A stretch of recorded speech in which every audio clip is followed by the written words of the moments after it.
sem mais demoras, temos hoje o Luís Sarico, do Museu de História Natural da Ciência da Universidade do Porto. Tem sido um naturalista absolutamente incrível. Já há muitos anos que Portugal não tinha um naturalista com esta produção de novas espécies para a ciência e com um trabalho ligado à cianologia desta forma.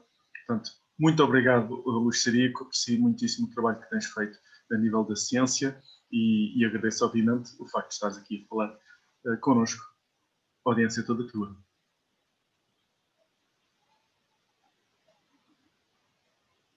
Com o microfone funciona melhor.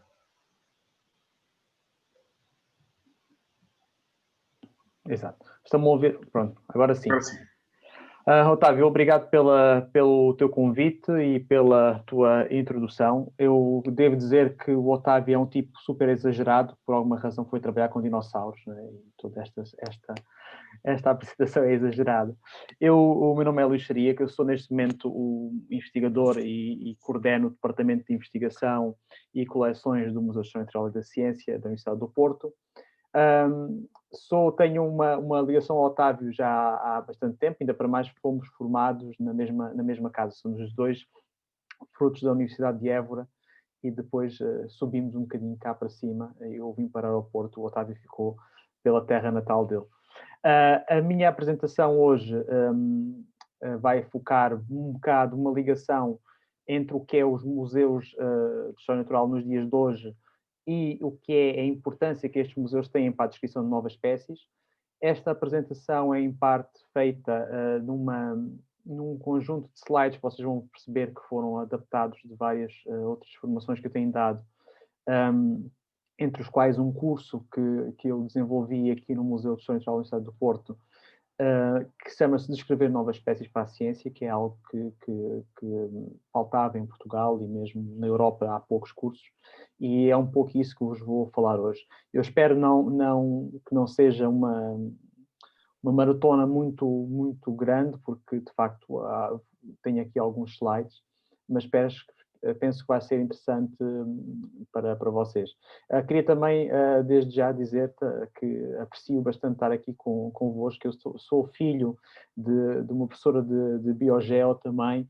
Cresci desde sempre ligado ao liceu em Évora e eu no liceu também, ao seu Museu de História Natural, algo que me veio marcar claramente toda a minha carreira futura. Mas pronto, sem mais demoras, vamos então falar um bocado sobre museus e descrição de novas espécies para a ciência. Aqui. Ora, uma das coisas que eu começo sempre por falar nestas apresentações é: nós temos uma imagem muito... a maior parte de nós temos uma imagem muito errada do que são museus de história natural nos dias de hoje. Quando nós imaginamos uma grande laboratório de física moderna dos dias de hoje, nós imaginamos algo como esta imagem. Imaginamos o CERN funcionar à procura das partículas e da energia. Ou seja, imaginamos uma infraestrutura científica tecnologicamente avançada, a fazer coisas que mais nos imaginamos na ficção científica do que propriamente nos dias de hoje. Mas é isto que nós imaginamos um laboratório de física e não isto. Isto é aquilo que existiria nas universidades e nos institutos de investigação no final do século XIX e no início do século XX. Não é? Também, quando imaginamos algo como um observatório astronómico, imaginamos logo aquelas novas instalações por esse globo fora, em que os observatórios são também algo de tecnologia de ponta, em que toda a infraestrutura que ali está montada é algo de ciência com muitos fundos e com muita tecnologia. Como é óbvio, não imaginamos o observatório astronómico do passado. Mas quando pensamos em museus de história natural, a imagem que nos vem à cabeça para muita gente é de facto isto, é o gabinete de curiosidades, é uma sala cheia de bichos empalhados, cheia de conchas, cheia de borboletas, cheia de frascos com bichos em álcool, numa grande cacofonia de objetos e informação, que às vezes imaginamos estes museus mais como um sítio, como é que eu ia dizer, de luxo, de deleite, de exibicionismo, de colecionismo, e não como uma instituição de investigação científica. E outra coisa, pensamos neles também como um sítio exclusivamente para nós irmos ver exposições e não o que eu vos vou mostrar a seguir. Mas, de facto, estes museus existiram, alguns deles históricos ainda estão preservados assim, e conseguimos encontrá-los por toda essa Europa, incluindo Portugal. Mas, de facto, o que o Museu de História Natural é hoje, o que uma coleção de História Natural é hoje, não tem nada a ver com isto, e é muito mais próximo daqueles exemplos que eu vos mostrei anteriormente, da física, do CERN ou dos observatórios astronómicos, do que do Gabinete de Curiosidades. Ora, isto é um Museu de História Natural nos dias de hoje. Isto é uma coleção de História Natural nos dias de hoje. Aqui escolhi-vos imagens, algumas delas icónicas. Esta que vos aparece à esquerda, uma imagem das reservas da ornitologia do Smithsonian. No meio, uma imagem das reservas da California Academy of Science, e à direita, uma vista da zona de exibição ou de expositiva da California Academy of Science. Como podem ver, o que temos aqui é algo muito mais ligado ao futuro do que aquela imagem empoeirada e velha do Museu de História Natural. E, no caso português, isto é um mix também. Ou seja, no caso português, nós estamos numa situação em que estamos a tentar fazer uma decolagem do que é aquilo que nós tínhamos até então, e onde os nossos museus foram muito abandonados e muito maltratados. Alguns deles que sofreram, infelizmente, acidentes terríveis, como o Museu de História Natural de Lisboa, que em 1968 ardeu por completo, e a recuperação desde essa altura tem sido difícil. E eu hoje aqui vou-vos dar alguns exemplos do que é hoje um Museu de História Natural que eu coordeno na parte das coleções, que é o Museu de História Natural e da Ciência da Universidade do Porto. É um museu que nós neste momento temos divididos em 3 polos principais, sendo ele o polo central, que aparece aí à vossa esquerda, que é onde temos, que é no edifício histórico da reitoria da Universidade do Porto, onde era a Faculdade de Ciências da Universidade do Porto e onde estavam os museus históricos da Universidade do Porto. E aqui é onde nós temos as nossas coleções de História Natural, e é aqui que fazemos as investigações sobre estes exemplares. Temos também a Casa Anderson e Galeria da Biodiversidade, um centro de ciência viva que está associado ao nosso museu, que certamente muitos de vocês conhecem devido ao impacto estético que esta galeria tem tido, e tem sido, e não é por eu ser do museu que digo que tem sido uma dos principais vencedores de vários prémios internacionais no que diz respeito à nova museologia, à nova exposição de ciência. E depois, ao lado dessa galeria, temos ainda o Jardim Botânico da Universidade do Porto. Estes 3 polos fazem o Museu de História Natural e de Ciência da Universidade do Porto, onde temos esta grande ligação entre o que é a ciência, a investigação, a curadoria das coleções, mas ao mesmo tempo a educação e a divulgação científica a todos os níveis, desde formação mais formal, cursos, desde a formação informal, desde visitas de estudo, atividades fora, etc. E o nosso museu tem estado a sofrer esta evolução, e agora vou-me focar aqui na questão das coleções, para vocês terem uma noção do que é que nós temos estado aqui a fazer. Esta era a imagem geral do que era o Museu de História Natural, ou Museu de Zoologia da Universidade do Porto. Temos aqui uma imagem de meados do século XX, em que claramente temos um museu do século XIX, do final do século XIX, início do século XX, em que as coleções estão organizadas sistematicamente por os principais grupos taxonómicos, e em que, nesta altura, aquilo que era a coleção expositiva era ao mesmo tempo a coleção de investigação. Ou seja, não havia uma diferença entre uma coisa e outra.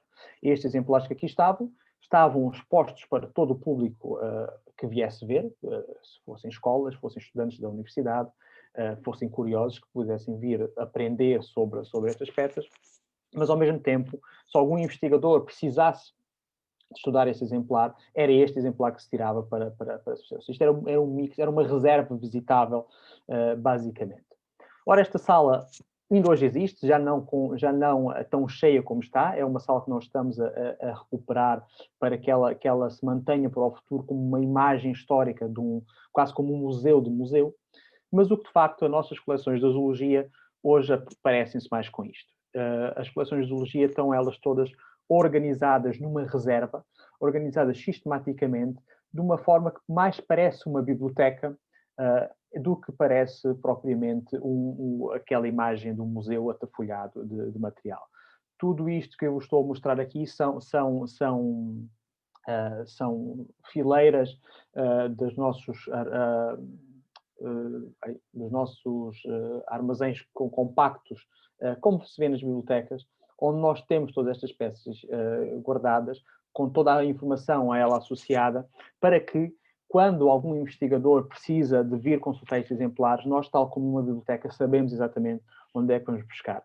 E estes exemplares que aqui estão ao serviço disso, estão ao serviço da ciência e da investigação, muito mais do que ao serviço, neste momento, da exposição ou da exibição, como era. Estas coleções são brutalmente variadas. O nosso museu alberga aproximadamente 850 mil exemplares. Só para vocês terem uma noção de escala, museus nacionais, como o Museu Soares dos Reis, aqui no Porto, tem cerca de 13 mil peças. O Museu da Arte Antiga tem 40 mil peças. Nós temos 850 mil. Para perceberem a diferença de escala e de dimensão que há nestes museus. E este material que aqui está é, de facto, uma referência, é como uma biblioteca. Eu quero saber sobre uma espécie, eu quero ter algum tipo de informação sobre uma espécie, aqui eu posso ir procurar por espécie, por área geográfica onde ela ocorre, por tudo isso. E nós guardamos praticamente tudo. O pessoal de museus tem esta mania, guardar tudo em museu. E guardamos desde os insetos em pinos, os animais taxidermizados, os animais em meio líquido, também os ovos. Os ovos são mais uma parte do registro da presença de determinada espécie, ou como o biólogo Richard Dawkins, que muitos de vocês também sequer conhecem, de obras como O Gênio Egoísta e por aí fora, escreveu. Isto é um bocado o fenótipo expandido, ou seja, isto é mais uma parte da existência do animal, são estes ovos, e é mais uma parte que os identifica também. Aqui outra imagem geral destas nossas reservas, com coleção de invertebrados. Para ter uma noção, esta coleção de invertebrados é maioritariamente portuguesa e é com base nestes exemplares que aqui estão que muitas destas espécies foram registadas cientificamente pela primeira vez para a ciência em Portugal. Ou seja, não é que os nossos pescadores ou as nossas pessoas não contactassem com estas espécies desde o primeiro momento em que meteram os pés na costa portuguesa, mas eles ficarem registados para a ciência, como podemos dizer, sim senhor, esta espécie está confirmada a existência, foi com base nestes exemplares que foi o primeiro registro delas. E foi a partir daqui também que todos os guias que nós depois temos, em que nós temos a espécie A ou a espécie B, tem este tamanho que varia entre X e Y, tem esta coloração que pode às vezes ter esta cor ou estas manchas, que pode ter, sei lá, mais ou menos espinhos. Todos esses guias, essa informação que nós depois usamos e que depois é usada, por exemplo, no iNaturalist e por aí fora, tudo isto se baseia na existência destas coleções e no estudo que foi feito sobre elas. Daí ser importante mantê-las, mesmo as mais antigas, porque nós podemos necessitar de revisitá-las para muitas questões. Uma questão de afinarmos uma diagnose de uma espécie, uma questão de nós confirmarmos se o registro é mesmo aquilo ou não, podemos ter dúvidas, e muitas outras coisas, desde análises químicas para percebermos se havia poluentes na altura em que estas espécies foram coletadas e eles estão no animal ou não, se havia algum patogénico, e isto é uma coisa muito interessante, que hoje está em cima da mesa por causa do Covid e por causa destas pandemias, perceber quando é que estas pandemias saíram do seu hospedeiro para o homem e onde é que elas estavam, em que espécies é que elas estavam, quando é que elas lá estavam, há quanto tempo lá estavam, e podemos falar de coisas que estavam lá desde sempre, e há 200 anos temos um exemplar que tem de um morcego que tem o patogénico, e nós aí conseguimos perceber mais ou menos esta evolução. Ou seja, estas coleções são mesmo muito importantes, não são coisas velhas, só coisas velhas, também são velhas, a verdade seja dita, mas são coisas que nós usamos ainda hoje para muitas coisas. E usamos-as, às vezes, para coisas que o coletor inicial, que tinha o intuito da sua coleção, ele não fazia a mínima ideia ou imaginava nos seus sonhos mais doidos que, de facto, poderiam algum dia tirar-se este tipo de informação destas coleções. Mas não só de zoologia, as nossas coleções são feitas, temos coleções de botânica, com madeiras, com raízes, com os famosos herbários, não é? Estes herbários que aqui estão são, nomeadamente aqui o herbário da Universidade do Porto, é um herbário muito importante para o conhecimento e o estudo da botânica portuguesa. Portugal tem uma grande tradição botânica de investigação e esta tradição foi sempre associada a 3 ou 4 personagens que no seu tempo eram os grandes impulsionadores. E no caso da botânica do Porto, temos um personagem fundamental, Gonçalo Sampaio, no final do século XIX e início do século XX, que vem dar toda uma nova abordagem à botânica portuguesa, vai fazer uma grande revisão da botânica portuguesa e toda essa sua revisão foi feita com este material que aqui está. Hoje, se nós quisermos rever o que sabemos da botânica portuguesa, e hoje certamente temos mais informação devido a mais saídas de campo, a uma grande evolução no conhecimento, a mais tecnologias, mas para revermos as coisas temos que ir sempre ao original e temos que voltar aqui às nossas coleções para rever esta informação. E é isto uma das importâncias das coleções de história natural. Elas não só são uma ferramenta indispensável ao trabalho, que não se consegue substituir por nada, e nós vamos falar disso um pouco mais à frente. Nós não conseguimos substituir o espécime por mais nada. As fotografias são ótimas e dão-nos, por vezes, um número de informação muito mais rápido e muito maior do que o espécime, mas não conseguem substituir. Uma fotografia é um elemento em 2 dimensões que apanha uma altura do animal ou da planta, mas não apanha as outras atrás, não apanha o conteúdo químico delas, não apanha a anatomia interna delas. E o espécime continua a ter isso para sempre. Outra das questões que nós temos no espécime é que eles são um garante do que faz a biologia, ou esta biologia mais história natural, uma ciência. Ora, a ciência, e vocês, como professores, fartam-se de dizer isto aos vossos alunos, tem 2 características principais. Ela é objetiva e é replicável. Se não for objetiva nem replicável, não podemos estar a falar em ciência, falamos em opiniões, falamos em conjunturas, falamos o que for, mas não é ciência. E o espécime na história natural é o garante dessa objetividade e dessa replicabilidade. Se nós fizermos uma experiência de físico-química, nós temos à nossa disposição meia dúzia de reagentes químicos, temos meia dúzia de instrumentos químicos, e temos todas as condições que vamos recriar, desde a temperatura, à pressão, tudo mais. Nós fazemos a experiência, escrevemos o relatório, e o que garante que aquela nossa experiência está bem feita é que alguém a seguir vai olhar para o nosso relatório, vai copiar exatamente o que nós fizemos, vai replicar o que nós fizemos e vai chegar às mesmas observações. Ora, como é que nós experimentamos a história natural? Para experimentarmos a história, uma coisa é experimentar a história natural é difícil em certas questões. Eu dizer que eu estava no campo e vi determinado animal com estas características. Ou eu estava num barco a ir para as Américas e vi determinado monstro marinho com estas características. Ou seja, nós não conseguimos replicar isto, porque tínhamos de ter a sorte de estar naquele sítio, naquele momento, para rever outra vez. A existência do espécime, quando eu digo este animal tem esta característica, é deste tamanho, é assim, se eu tiver o espécime, eu posso replicar e posso transformar essa observação objetiva. E é isto que torna estas coleções imprescindíveis para a ciência, e é isto que torna com que muitas destas observações, em vez de serem apenas observações, se tornem como um dado científico objetivo e replicável. E isto é uma das coisas que eu acho que é, por vezes, fundamental explicar, porque muitas vezes assumimos isto é uma prática antiga, são coisas velhas, já não interessam para nada, mas não, isto são o garante que nos torna este nosso conhecimento até aqui ao momento válido. Ora, como é que nós trabalhamos ainda hoje aqui no Museu de História Natural e da Ciência da Universidade do Porto, mas isto basicamente é o procedimento geral de qualquer museu de História Natural em todo o mundo. O processo começa no campo. Pode ter começado no campo no século XVIII e hoje estudamos a peça, mas o campo pode ter sido ontem. Mas começa sempre no campo. E no campo tem que haver um momento de coleta de exemplares.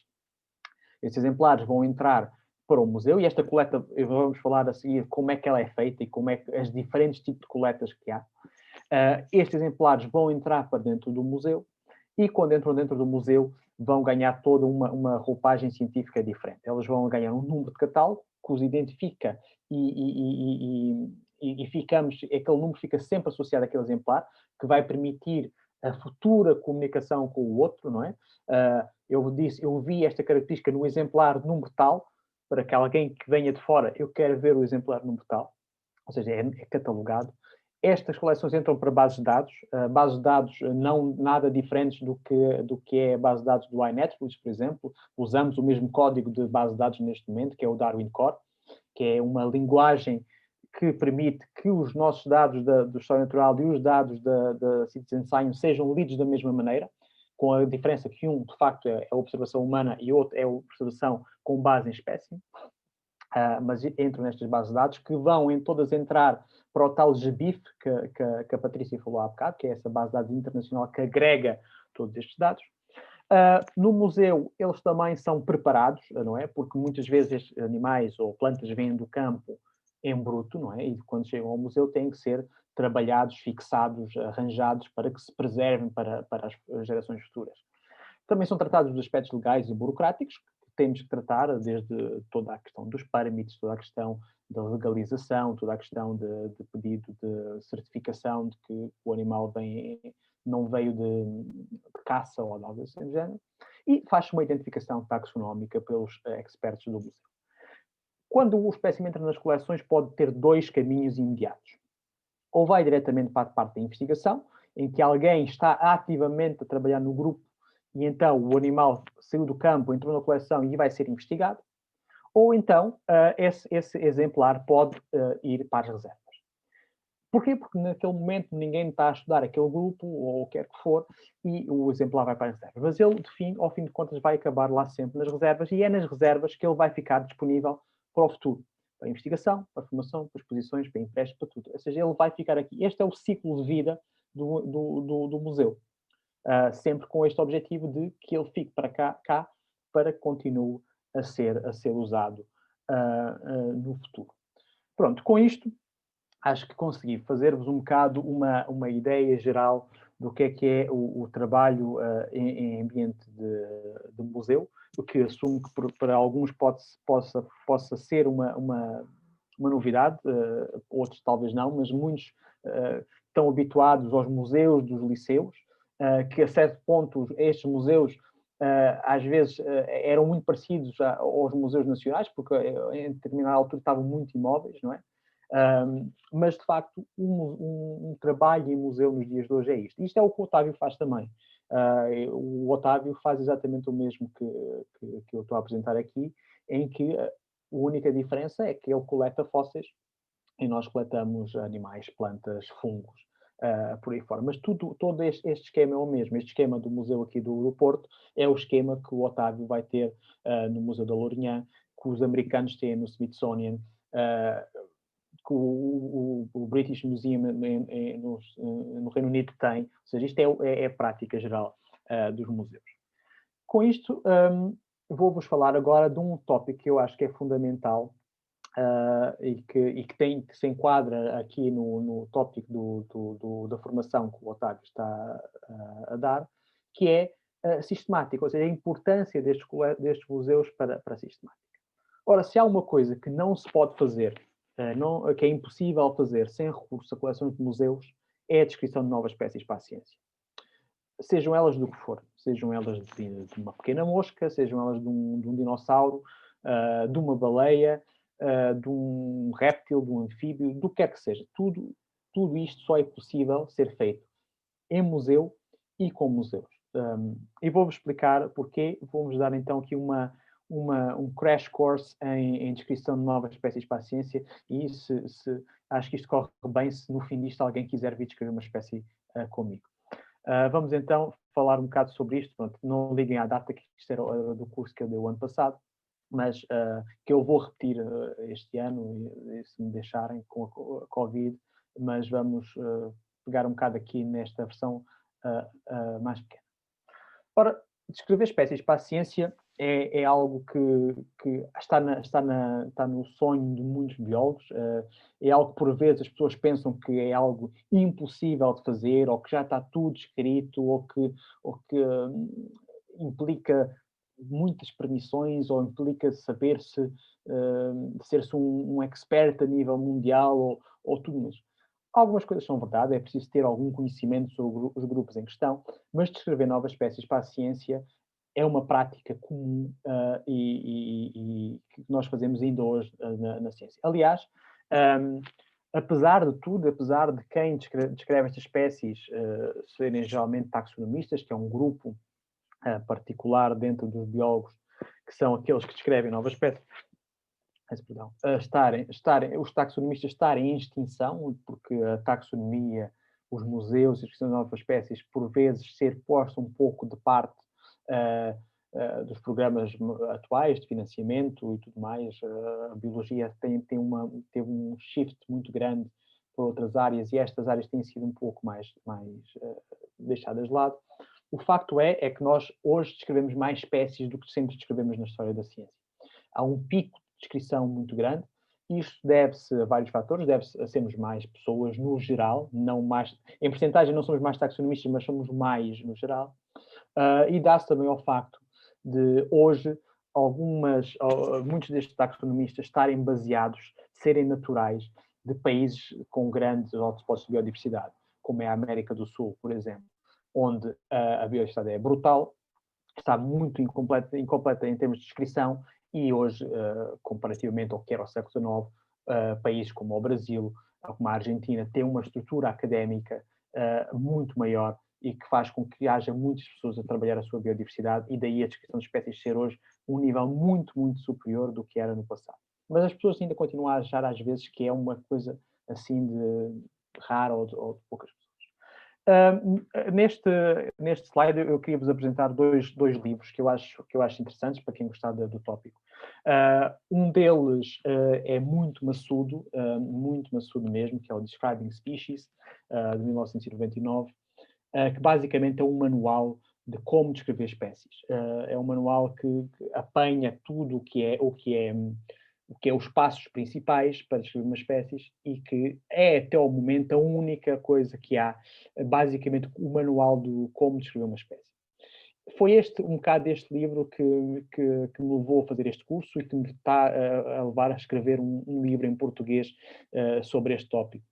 Mas, se não estiverem muito interessados nesta parte mais maçuda, eu aconselho claramente este The Art of Naming.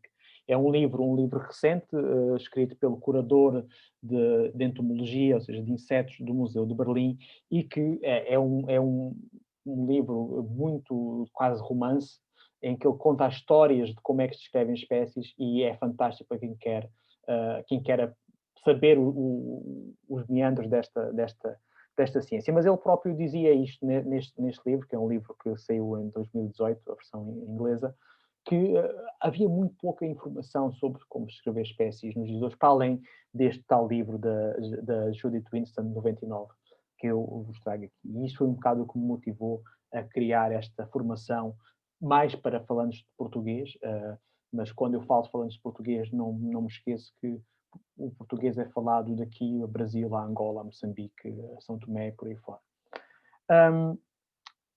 Deixo-vos aqui uma pequena pergunta, mas que eu acho que é auto-evidente, que é, se imaginarmos estas duas bolas como o número de espécies que já está descrito para a ciência e o número que não está, qual é que acham que é qual? Ou seja, há mais espécies descritas ou há mais espécies por descrever? E os tamanhos aqui são propositados. Mais por descrever. Exatamente. É uma ideia que muitas vezes as pessoas não têm. Porque as pessoas pensam, mas está tudo escrito. Eu vejo aí a National Geographic, e vejo o Discovery, e vejo o BBC Vida Selvagem. Pai, apresenta-me, toda a gente, há tanto bicho, todos têm o seu nome, toda a gente está descrito. Pois é, mas o facto é que há aproximadamente 1,5 milhões de espécies conhecidas e pelo menos 8 milhões por descrever. Isto são estimativas mais consensuais. Há estimativas que deixem estes 8 milhões por descrever aos 4 milhões por descrever, mas há outras que aumentam muito, mas muito, estes milhões. Não estamos a falar de 8 milhões, mas estamos a falar, porventura, de 40 milhões. Ou seja, o que sabemos é que há muito mais para fazer do que aquilo que está feito e há muito mais para descrever do que aquilo que está descrito. Claro que, em boa verdade, o que nós sabemos é que a grande maioria das espécies que falta descrever são aqueles mais pequenos, são aqueles menos presentes no nosso dia-a-dia, são aqueles que não são tão grandes, não é? É mais fácil descrever uma espécie nova ou encontrar uma espécie que não está descrita de inseto, não é? Do que é de um mamífero de grande porte. Mas isso não quer dizer que isso seja impossível fazê-lo. E eu vou-vos dar alguns exemplos disto. Antes disso, vou-vos falar apenas desta questão. Nós temos este problema em que conhecemos muito pouco da biodiversidade que existe no planeta, mas ao mesmo tempo estamos a atravessar uma das maiores crises de sempre da história do planeta em termos da sua biodiversidade. Ou seja, este último report das Nações Unidas de 2019 vem nos dizer que das espécies conhecidas, das conhecidas só, esquecendo as que faltam por conhecer, 3/4 estão ameaçadas, o que é muito, muito, muito problemático. Se associarmos que o resto, que a grande maioria não está descrita ainda, o que nós nos estamos a arriscar, e não é nós estamos a arriscar, está a acontecer nos dias de hoje, é que muitas espécies estão a extinguir-se antes de nós sequer as conhecermos. E o paralelo disto é muito simples. Assumimos uma espécie com toda a sua história evolutiva, desde que ela surgiu até os dias de hoje, com todas as estratégias que ela arranjou para se manter no planeta e para viver. Esta espécie é um livro que nos dá informações de uma estratégia de sobreviver. Nesta estratégia de sobreviver podem estar compostos químicos de resposta a doenças, podem estar outros compostos que nos permitem uma maior criação alimentar. E se estes livros forem destruídos antes de os lermos, estamos a perceber qual é o impacto que isto vai ter para o nosso conhecimento do mundo e o próprio impacto que isto pode ter nas nossas sociedades, as oportunidades que nós estamos a deitar fora. Estirando todo o facto do impacto que isto tem nas cadeias ecológicas e que mais tarde ou mais cedo vai ter connosco. Mas quando eu estava a dizer que, voltando agora aqui uma parte mais feliz, quando falamos em descoberta de espécies, às vezes pensamos que estamos a descobrir coisas pequenas. Não é bem assim. Este artigo que aqui está, muito recente também, eu, por acaso, não me lembro de quando é que é, mas não é de 2018, é de 2016. Estamos a falar de uma descrição de uma nova espécie de orangotango. Um orangotango não é conhecido por ser um animal pequeno, mas mesmo assim, nos dias de hoje, ainda estamos a descrever orangotangos. Esta espécie foi descrita no Sudeste Asiático, nas florestas, pronto, é um novo primata, um animal até muito próximo de nós, não é? A ser descrito novo para a ciência nos últimos anos. Mas este não é o único caso, plantas, neste caso árvores, estamos a falar, esta espécie, este género, este misógino, isto não é uma plantinha pequena, isto é uma árvore de grande porte. E estamos a descrever novas espécies de árvores de grande porte em 2019, neste caso em África. Ou seja, não é só coisas pequenas que estamos a descrever novas para a ciência. Em 2020, o ano passado, uma nova tartaruga de grandes dimensões. Quando eu falo de uma tartaruga de grandes dimensões, estou a falar de uma tartaruga que é pelo menos deste tamanho. Da zona aqui do Amazonas e da Venezuela. Ou seja, novas espécies de grandes animais a serem descritas nos dias de hoje. Também em 2020, não é só símios, as aves, um dos grupos mais estudados e conhecidos de todo o planeta, como a Patrícia disse, as aves sempre atraíram o interesse de naturalistas e amadores, e por isso é que há muito mais dados de aves do que há dados de outros grupos de animais, porque é aquele animal que a gente gosta, mas também em 2020, outra vez no Sudeste Asiático, foram descritas carradas de novas espécies de aves para a ciência que não se conheciam. Ou seja, isto continua todos os dias. Mas eu até ao momento estava-vos a falar sempre de localizações meio exóticas de florestas tropicais, rios nos trópicos e tudo mais. Mas às vezes as espécies novas são descritas em mercados. Em 2018, este novo tubarão foi descoberto por investigadores quando estavam a comprar peixe a passear em mercados e viram que aquele tubarão que estava a ser vendido era completamente diferente de todos os outros. Ou seja, às vezes descrevemos espécies novas para a ciência em mercados, neste caso, na Índia, talvez um dos sítios com uma maior população humana do planeta. Outras, e aqui é de uma colega portuguesa, estamos a descobrir espécies através dos social media. Neste caso, um fungo que foi descoberto através de uma fotografia que foi postada,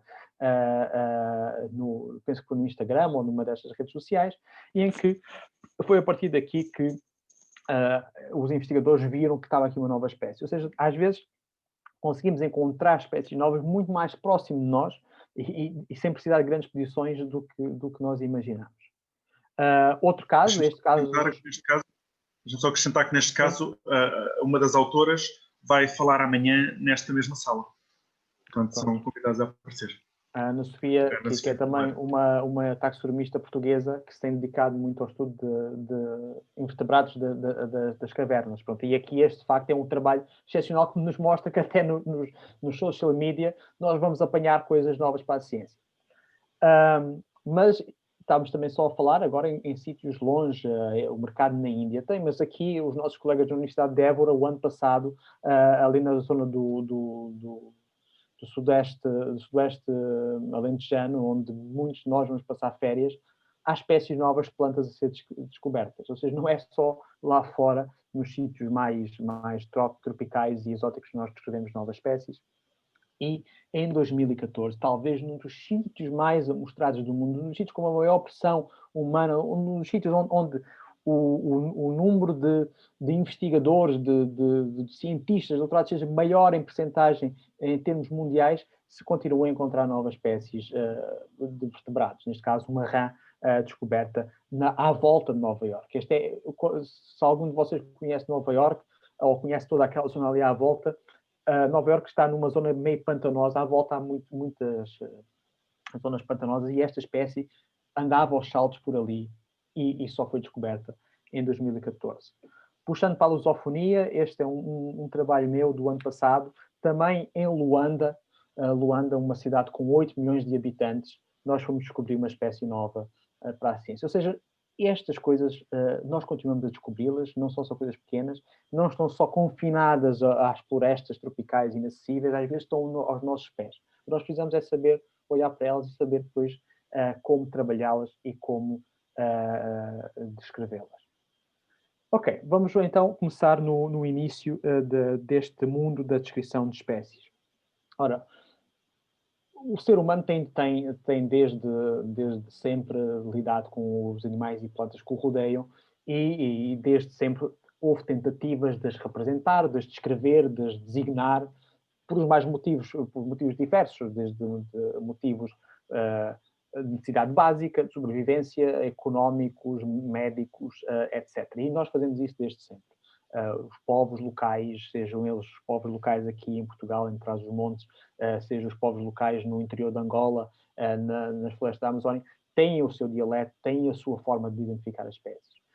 Também de um ponto de vista mais histórico ou científico, se olharmos para trás, desde os tempos dos gregos, do Aristóteles ou do Plínio, que há uma tentativa de descrição de espécies. E depois, claro, nós sabemos isso das histórias que ouvimos falar dos descobrimentos portugueses, em que Portugal foi pródigo nessa época, os relatos que os navegadores faziam de monstros ou de outros animais de outras paragens.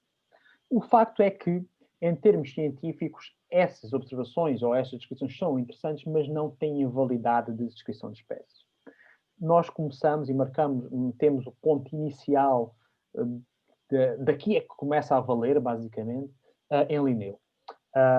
Este naturalista sueco que viveu no século XVIII e correu a Europa e fez várias expedições também pela Europa, ele vai desenvolver, ele sentia a necessidade, como muitos na altura sentiam a necessidade, de haver um sistema mais concreto, mais natural, mais científico de descrever as espécies e que as regras fossem mais ou menos universais para que toda a gente soubesse do que estava a falar.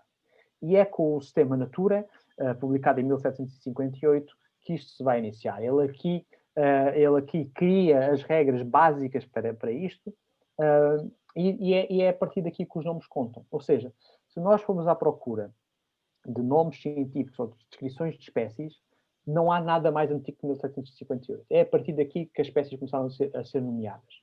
Ou seja, aquelas mais comuns, aquelas espécies europeias comuns, por exemplo, o lobo, Canis lupus, não é? Canis lupus foi descrito pelo Linneu, mas ele é Canis lupus a partir do Linneu. É a partir, a descrição válida é a partir daqui. Tal como a nossa, Homo sapiens. Nós fomos descritos, nós existimos há muito, muito tempo, há muitos nomes para nós próprios, nós damos nomes a nós próprios, mas o nome Homo sapiens, a sua descrição oficial é a partir de Linneu, a partir de 1958. Isto porquê? Porque ele define as regras, ele define as hierarquias, que claramente vão ser muito trabalhadas de ir para a frente, mas a estrutura básica está lá. E ele cria uma coisa que é fundamental, que é esta nomenclatura binomial, em que temos o nome genérico, o nome do género e o nome da espécie, que vai fazer com que todas as espécies que são diferentes vão ter um nome diferente entre si. E isto é fundamental porque quando nós descrevemos uma espécie, quando nós queremos dizer esta é uma nova, nós temos que saber comunicá-la. Temos que lhe dar um nome certo para que o outro, o nosso interveniente, saiba exatamente do que estamos a falar. E é a partir daqui que tudo nasce. Claro que o Linneu, quando começa a descrever espécies, vai começar a descrever com as ferramentas que tinha na altura. Estamos no século XVIII, ele vai ter acesso a exemplares de museus do século XVIII e vai descrever com base na morfologia externa, que era o que ele tinha à mão, não via muito mais para descrever com isso. Ele então vai dar diagnoses, vai dizer como é que cada espécie é, o que é que define cada espécie, quais é que são as características principais e como é que ela se distingue das outras. E dá-lhe um nome. E esta é a metodologia que o Linneu vai implementar. Daí para a frente, estas metodologias vão afinar-se, vão ficar mais, vão ter mais tecnologias para o fazer, e nos dias de hoje o que nós temos é que, apesar da base ser a mesma, nós não nos focamos já só apenas pela morfologia externa, e nós temos uma definição um bocado já mais, que às vezes mais minuciosa do que é estas hierarquias, o que é que cabe aqui, o que é que não cabe ali. Mas vamos falar disso um bocadinho mais à frente. Ora, se o Linneu foi a sua fundação, hoje nós temos outras referências que não substituem o Linneu, mas são hoje aquelas que nos chamam um bocado mais. E há uma destas que é muito importante nos dias de hoje, que é esta ideia de taxonomia integrativa. Ou seja, a taxonomia é esta ciência que o Linneu funda, que é a descrição de novas espécies, e hoje temos uma abordagem que nós chamamos integrativa, porque olhamos para descrever uma espécie não apenas como o Linneu olhava no século XVIII, em que estava apenas a ver a morfologia, mas juntamos aqui já uma grande quantidade de caracteres que podemos utilizar. Sejam eles morfológicos, sejam eles genéticos, sejam eles ecológicos, sejam eles bioquímicos. Ou seja, há aqui uma grande quantidade de informação que nós vamos juntar para decidir, para nos ajudar a decidir se uma coisa é uma espécie diferente de outra ou não. E esta ideia foi um bocado fundada aqui pelo Benoît Dairard, de taxonomia integrativa, e hoje isto basicamente é o grande chavão que nós usamos quando queremos descrever espécies. Estamos a usar abordagens de taxonomia integrativa, para não dizer que estamos apenas a usar uma única abordagem. E nesta integrativa porque integra várias fontes de dados, nós vamos comparar os animais que nós achamos que são novos com aquilo que já sabemos que existem. E este trabalho basicamente aqui estamos a replicar Linneu. Nós fazemos o mesmo, nós continuamos a comparar. Isso é fundamental. E nós comparamos como? Comparamos analisando os nossos exemplares, comparando com outros exemplares que existem nos museus, mas também olhando para a bibliografia disponível, que nos dá informação sobre quais são as características de cada espécie.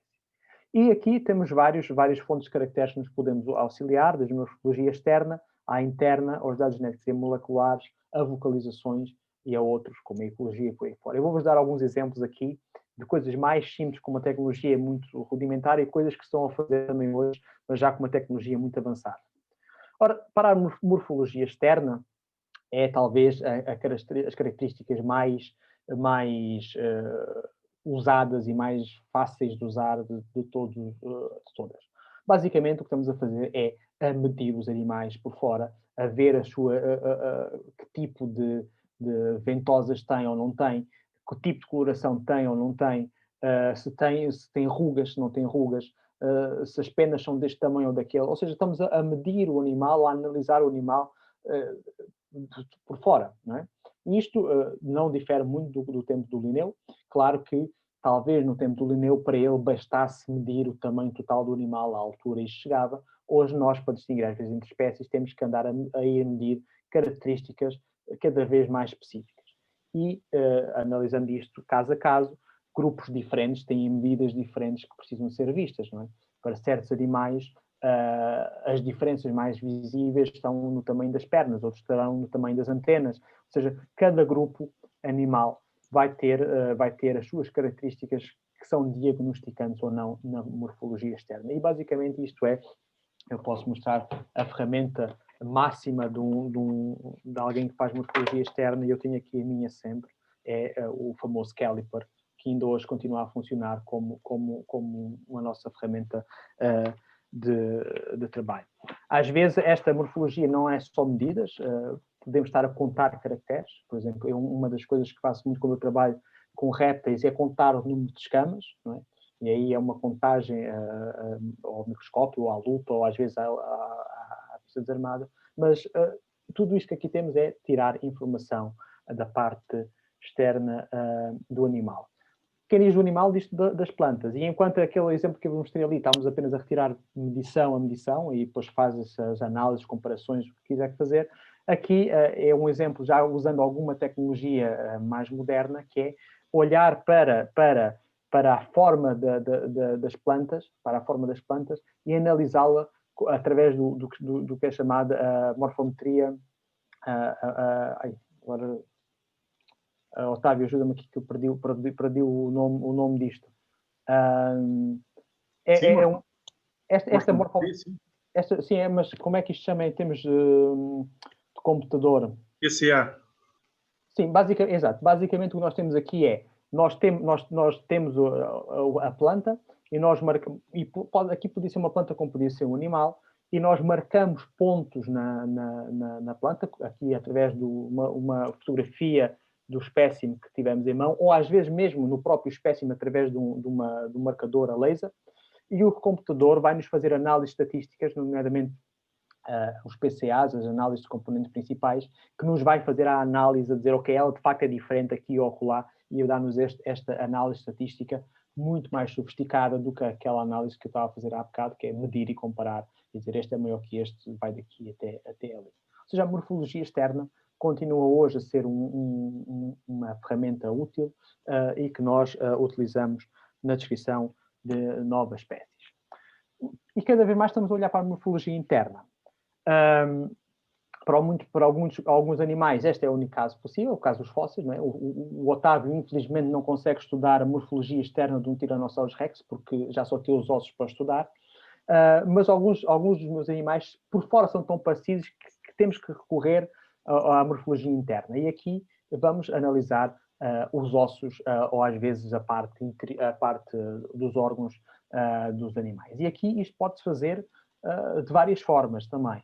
Pode-se fazer da forma mais clássica, em que tiramos o esqueleto de dentro do animal, no caso do Otávio já está cá fora, e vamos medir as características que temos do esqueleto do animal. Esta foi uma espécie que eu descrevi em 2015, e no caso dos micromamíferos, isto é um musaranho muito pequenino, os caracteres principais diferenciam estes animais, às vezes não estão cá fora, na pelagem, são muito parecidos, mas estão no tipo de dentes, no tamanho, na proporção.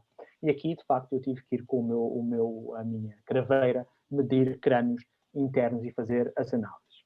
Outro exemplo aqui, no caso de serpentes, para se perceber qual era a diferença entre estas três espécies, seis espécies de serpente que aqui estavam, morfologicamente por fora, às vezes muito parecidas, olhando para o esqueleto internamente e com estas medições, e consegue-se fazer análises que permitem dizer, não, elas de facto, há aqui uma clara diferença entre estas duas espécies em termos do seu esqueleto. Mas isto, basicamente, é andar a medir ossinho a ossinho com uma craveira. Mas nós hoje conseguimos fazer coisas mais sci-fi e mais mais tecnológicas do que isto e que nos dão uma quantidade de informação brutal. E falo dos CT scans. O que é um CT scan? Basicamente é uma tomografia computadorizada. É exatamente aquilo que nós fazemos quando temos que ir fazer os TACs, basicamente. E hoje há máquinas de TACs especializadas em coisas muito pequeninas. Este exemplo que eu vos dou aqui é uma história que eu acompanhei porque trabalhei nela desde o primeiro momento. O exemplar que vocês veem no meio está na Academia de Ciências da Califórnia. Fui eu que o coletei em 2016 em Angola. É o exemplar exatamente que está aqui fotografado. E depois ele aqui vai entrar para esta máquina de tomografia. Ora, o que é que esta máquina de tomografia me vai permitir fazer? Se eu, para o musarém que descrevi em 2015, tive que, de facto, abrir o exemplar para tirar de lá o esqueleto para o medir com as craveiras, neste caso não foi preciso, porque este ataque vem-me dar isto tudo.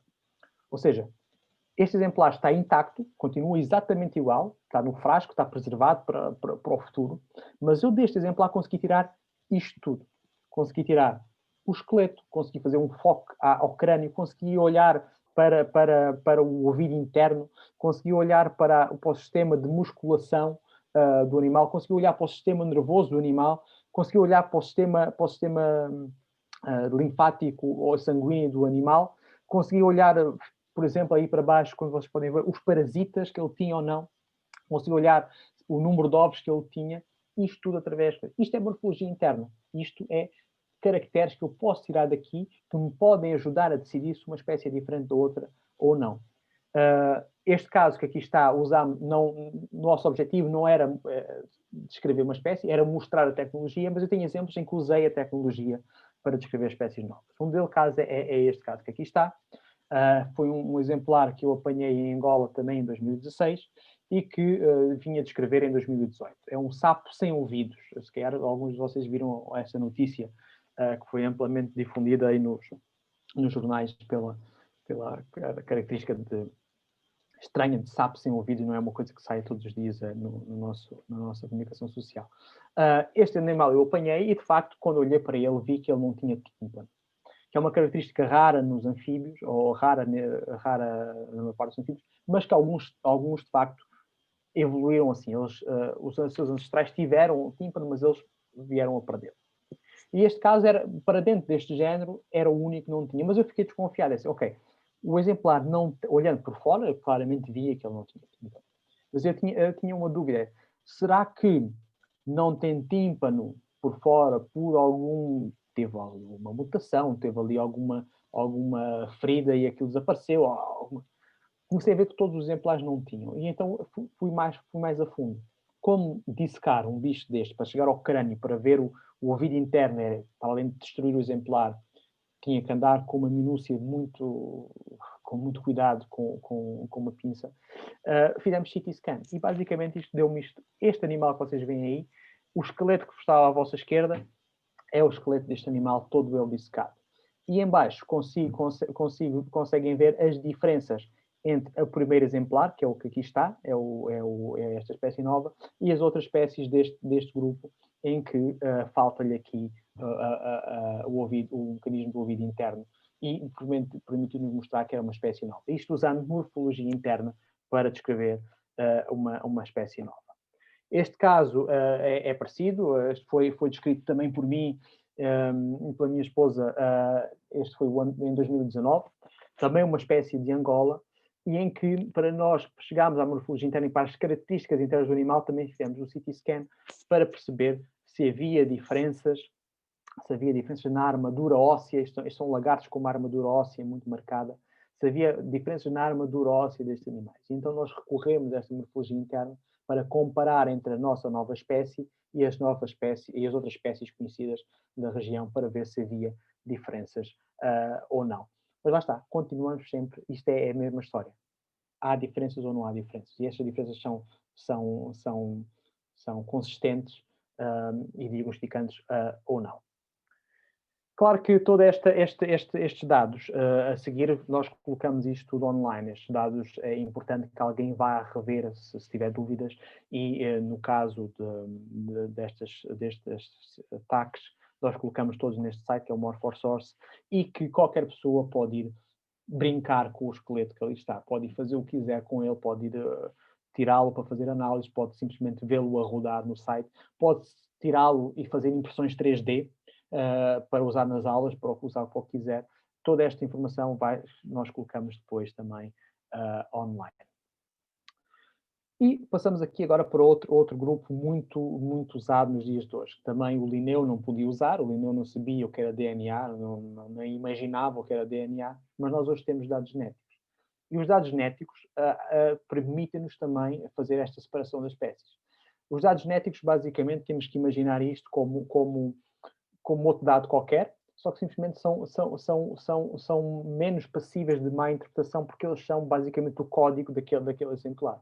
E nós o que é que fazemos nestes casos? Nós temos os exemplares, nós tiramos tecidos que vamos sequenciamos genes diferentes, podemos sequenciar só um gene, podemos sequenciar 20 genes, não é? para analisar. Claro que vamos pegar em genes que nós, à partida, sabemos que são diagnosticantes para aqueles grupos. Há genes que não mudam entre grupos, aquilo basicamente são sempre os mesmos, mas há outros, de facto, que nos permitem, que são usados como chave de distinção. E fazemos análises genéticas que nos permitem não só dizer se as espécies são diferentes ou não, como dizer o quão distantes estão, há quanto tempo se separaram e, de uma forma muito robusta, dizer o seu parentesco. Basicamente, isto é um teste igual ao que nós fazemos nos testes de paternidade. Só que aqui é uma escala um bocadinho maior. Aqui estamos a falar de família, mas estamos a falar de grupos de espécies. Não é? E aqui, neste caso, também é uma espécie que eu descrevi o ano passado, é essa que está aí com a pontinha amarela. Nós claramente percebemos que aqui, cada um destes pontos que vocês estão a ver aqui é um exemplar, e nós percebemos que eles aqui estão todos muito mais agrupados. A diferença genética entre eles é muito baixa. Entre estes aqui, eles basicamente deviam ser irmãos, estes aqui são mais próximos, mas claramente, quando temos aqui uma separação grande para esta outra espécie, temos aqui uma separação maior para esta ainda, e outra ainda para esta. Como é que vocês vão perguntar, ok, mas como é que vocês sabem onde é que é a linha de corte? Pronto, essa é a questão sempre principal.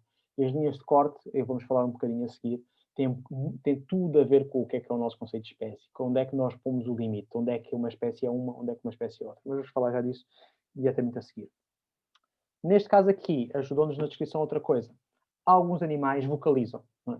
Aves, anfíbios, insetos vocalizam. E essas vocalizações são vocalizações sempre muito específicas porque querem comunicar com a própria espécie, e aqui nós, comparando o tipo de vocalização desta nova espécie nova, esta SP9, com todas as outras, nós percebemos que a vocalização também nos ajuda. Ou seja, há vários caracteres que nós usamos e, se for possível, juntamos-os ao mesmo tempo e fazemos uma análise em dizer, tem diferenças morfológicas, genéticas, de vocalização, morfologia interna, tudo. Quanto mais dados tivermos nisto, melhor é. Porque, basicamente, quando estamos a descrever uma espécie, é como se estivéssemos num tribunal. Nós temos que provar ao júri o que queremos dizer. E quanto mais provas tivermos, melhor é. Pronto. Passamos aqui para a questão do conceito de espécie e para a million dollar question da biologia desde sempre.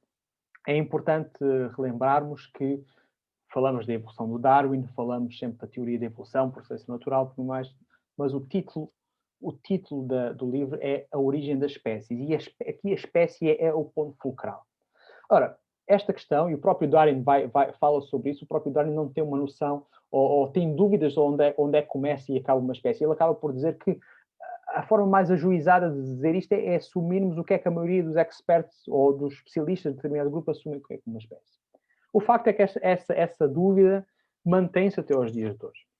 Este livro que aqui está, o Species Evolution of an Idea, é um livro muito interessante. É engraçado porque esta segunda edição é uma segunda edição com 2 anos de diferença da primeira, porque o autor é um filósofo da biologia, percebeu que precisava de uma segunda edição para meter mais informação ainda.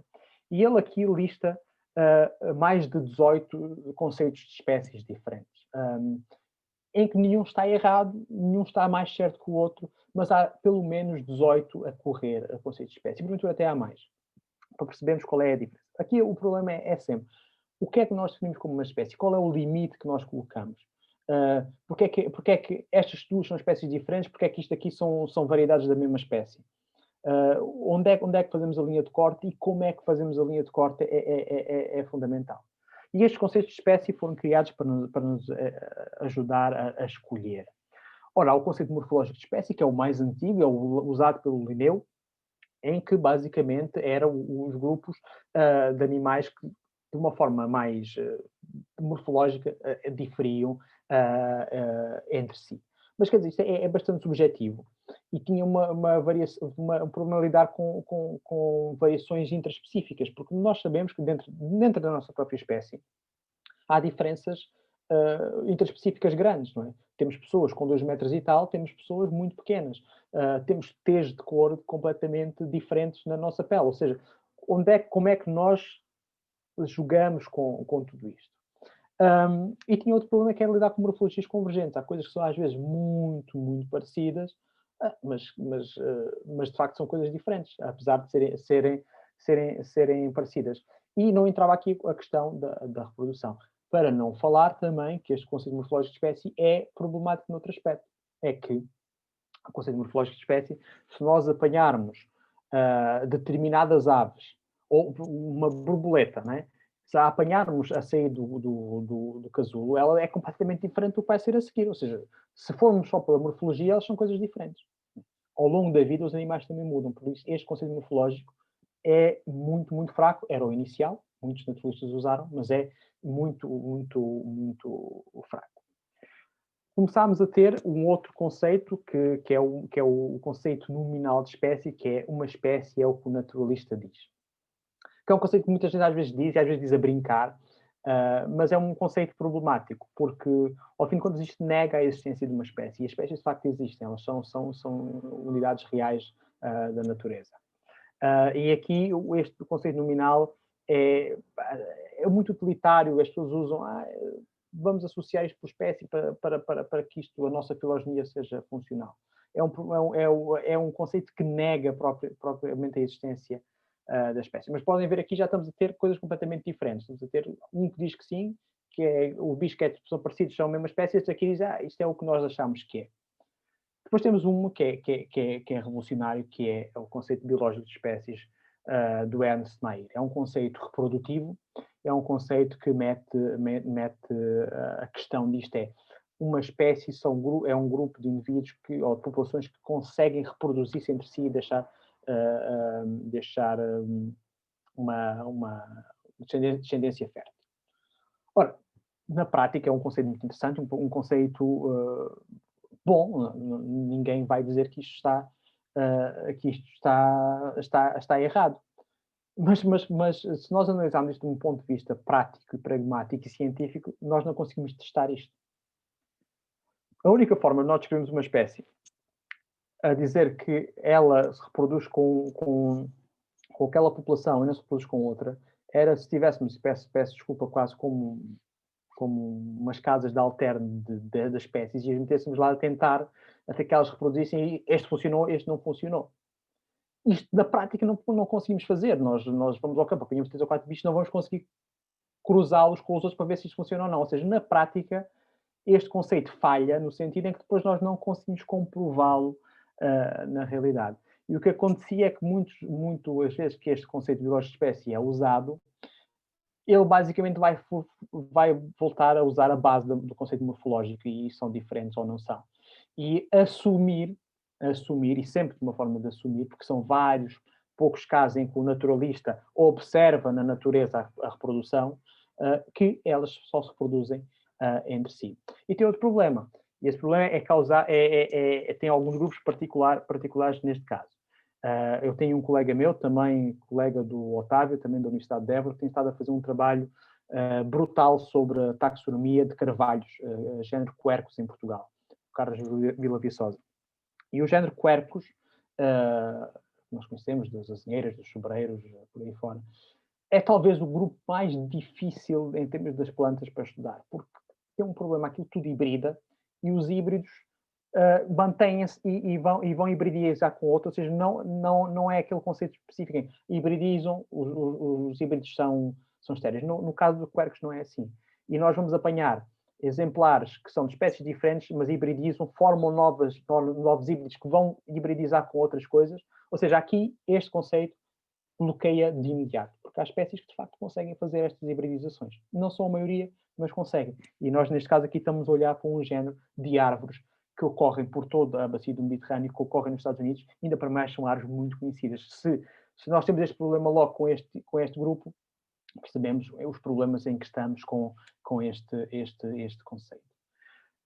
A seguir, começaram a adicionar-se novos conceitos, o conceito evolutivo, que aqui entra com uma escala que não tinha no conceito biológico, é uma escala temporal, uma escala de evolução, e em que começa a haver as espécies como um produto evolutivo, um produto de uma evolução que vem do passado e que se vão divergindo.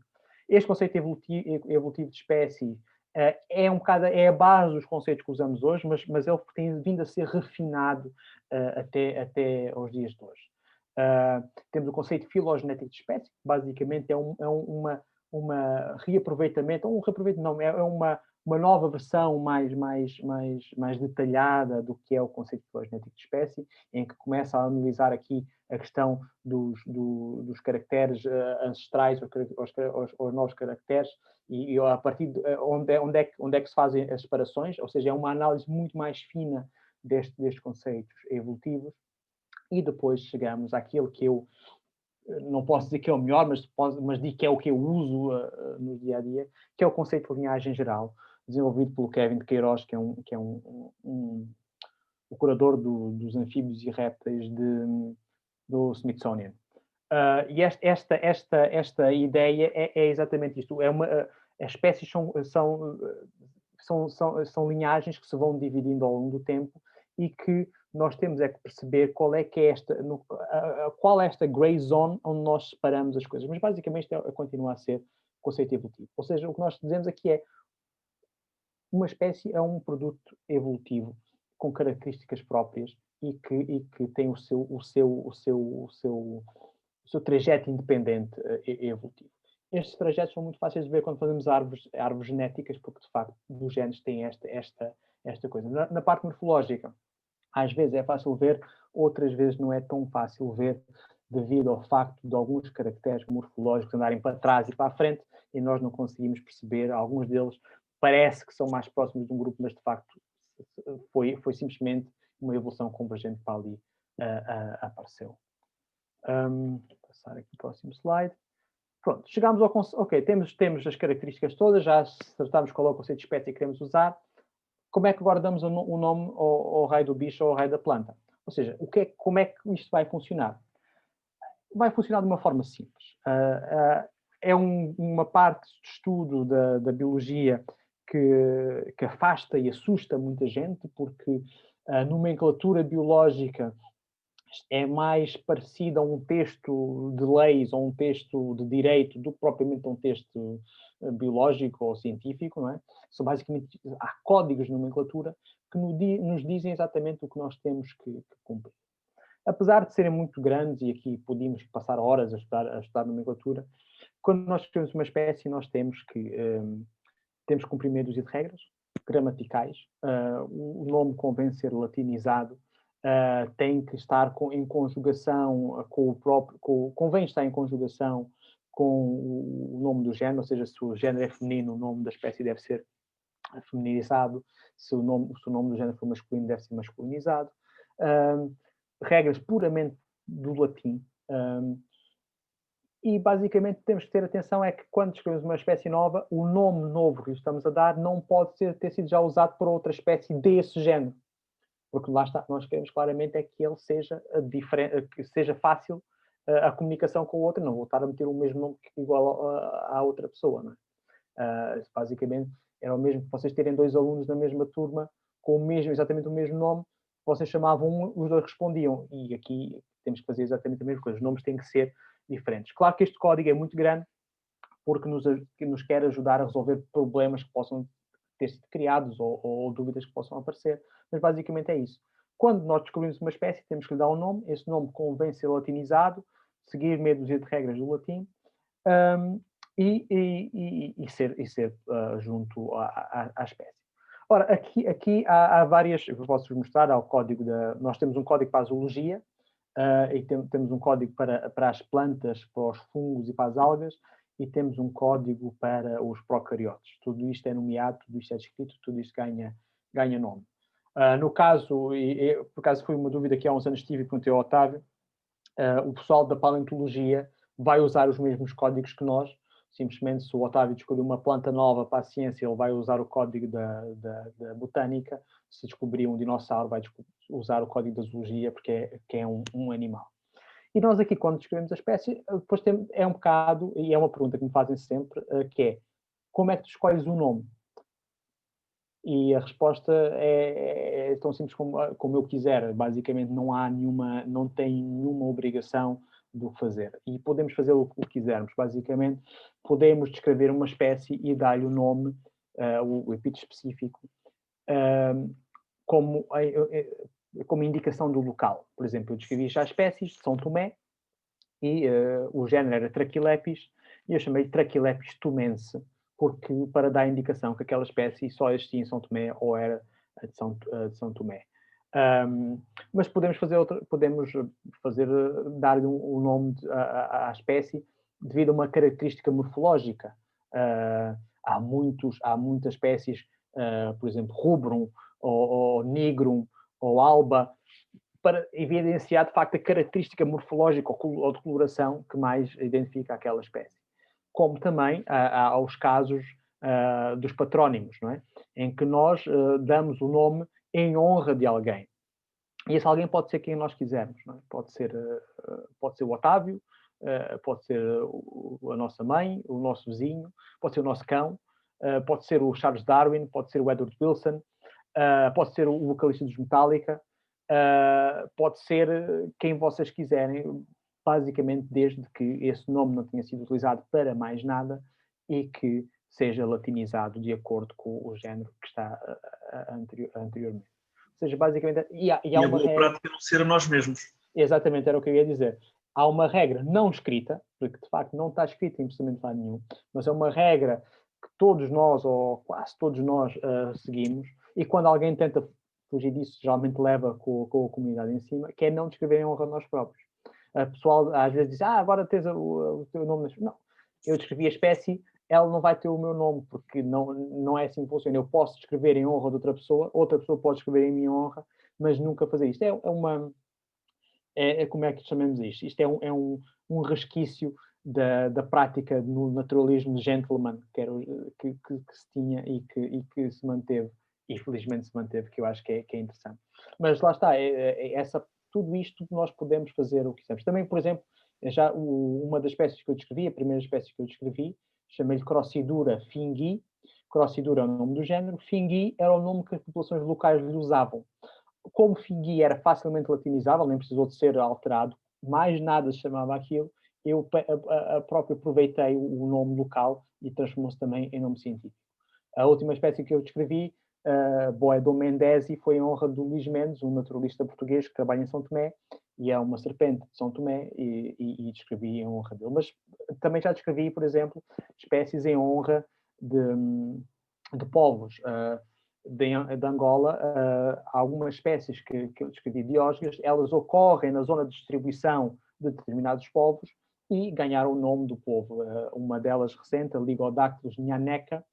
Porquê? Porque é do género Ligodactylus, umas pequenas osgas diurnas, e que o grupo, a sua distribuição corresponde exatamente com a distribuição do povo nhaneca no sudeste de Angola, e ganhou esse nome. Ou seja, nós temos a liberdade de fazer, e às vezes até a fazer de forma inteligente ou respeituosa, ou como acharmos bem. O que interessa é que o nome fique associado, o nome não seja ambíguo com outras espécies, e que daí para a frente possa ser o bilhete de identidade daquele animal. Uma das questões e agora vou entrar na parte do espécime em si, que é uma das coisas que é mais como é que eu ia dizer, que cria alguns constrangimentos, e sei que porventura alguns de vocês não vão ter opiniões diferentes. A minha é a questão do exemplar tipo. Eu, quando descrevo uma espécie, obrigatoriamente tenho que ter um exemplar comigo. e para isso têm que o matar. Ok? Fazemos isso, continuamos a fazê-lo hoje. É um debate ongoing, mas continuamos a fazê-lo hoje. Eu adoro animais, sou desde criança, adoro animais, sempre fui a favor dos direitos dos animais e tudo mais, mas eu posso assumir, e digo abertamente, eu sou um assassino de animais. Nos últimos anos matei mais de 6.000 animais neste coisa. E tenho que o dizer, porque isto é a prática científica, e isto é o que nós fazemos em ciência, e se não o fizermos, eu não posso garantir a qualidade da ciência e não posso conservar estes animais no futuro. Claro que matei isto ao longo de quase 10 anos, em vários sítios, e em cada local apanhei 2 ou 3. Mas isto, de facto, é algo que nós continuamos a fazer, e a malta faz isto com peixes, com aves, com mamíferos, com insetos, com tudo. E porquê? Porque nós vamos precisar de um espécime tipo. Eu não vos vou chatear muito com estas grandes distinções que aqui está, mas é assim. Cada nome vai ter que estar associado a um exemplar. Um ou vários exemplares. Se for só um, é o holotipo. Se forem mais que um, são os holotipos, os paratipos. Mas este nome tem que estar associado a uma coisa. Porquê? Se alguém tiver dúvidas na minha descrição, se alguém tiver disser, epá, aquele gajo passou-se, está-me aqui a inventar isto só para dizer que escreveu mais uma espécie, ele pode vir ver e replicar as minhas observações. E no futuro, se alguém tiver dúvidas, epá, mas eu não sei se aquela espécie será mesmo assim, com este caractere que eu estou a ver aqui, aquilo pode ser a mesma da outra, ou até podem ser duas diferentes, eles têm que voltar ao exemplar. E estes exemplares estão em museus. E estão em museus, estão assim. Estes são exemplares que foram descritos no início do século XX, 1906, estão no Museu do Porto. Para vos dar uma ideia, estes exemplares foram coletados 3 exemplares e só foram redescobertos na natureza, porque ninguém procurou nesta zona, o ano passado. E eles no museu estão assim, estão todos identificados, têm o seu número de catálogo, têm a dizer que são tipos, têm a sua localização e têm esta marquinha vermelha. Esta marca vermelha, todos os museus de história natural usam esta notação. É um espécime tipo. É um dos espécimes mais importantes que ali estão. Basicamente é para dizer, se houver um problema, este tem que sair primeiro do museu. Tem que se salvar primeiro. E é uma notação que nós usamos em tudo, seja no herbário, seja nos exemplares, por aí fora. Ora, os espécimes, como eu disse, são fundamentais, porque eles